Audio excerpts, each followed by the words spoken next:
working quite a bit with highly intuitive children from the ages of 4 all the way to 20 over the last 10 years. But recently I've noticed a huge ramp up in questions that I'm getting, and in parents coming to me asking me, how can I help my highly intuitive child, after they learned about my journey through intuition.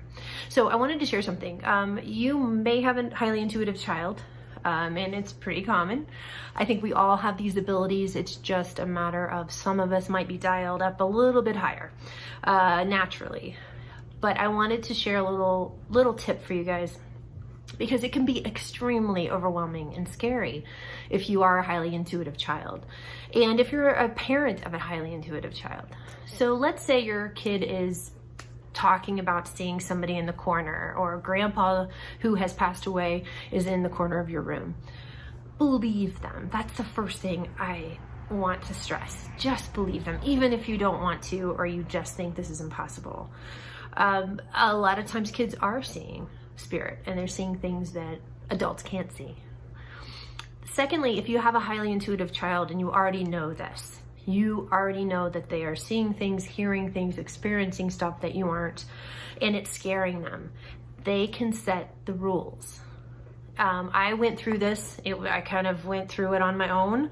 I had a hard time figuring this out because at 36, I became a very reluctant medium. But as all of this stuff was happening to me, I became very overwhelmed as well. And I had to figure out how to set the rules. So let's say your child is seeing things they don't want to see, or they are being held down at night, like the sensation of being held down in their bed. They can set the intention, and that's the key. It's the intention.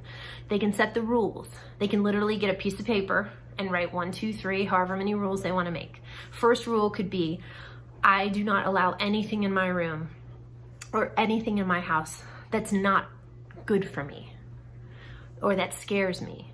Number 2, I don't want to be woken up at night. You pretty much can just lay down the law. And as soon as the child feels like they have control, and they do with this exercise, then the intention is set. And I have seen miraculous stuff happen.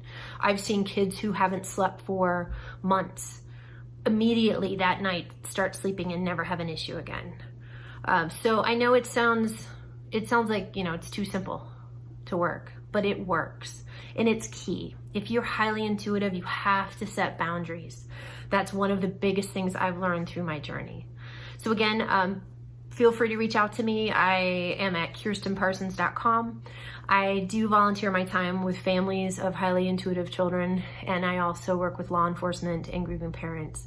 And you can read all about my story online, but this is one of the snippets that I have included in an upcoming book that I've written called Little Voices, and it's at the very end of the book. So there's a lot of how-to, and this is one of those things I wanted to share today.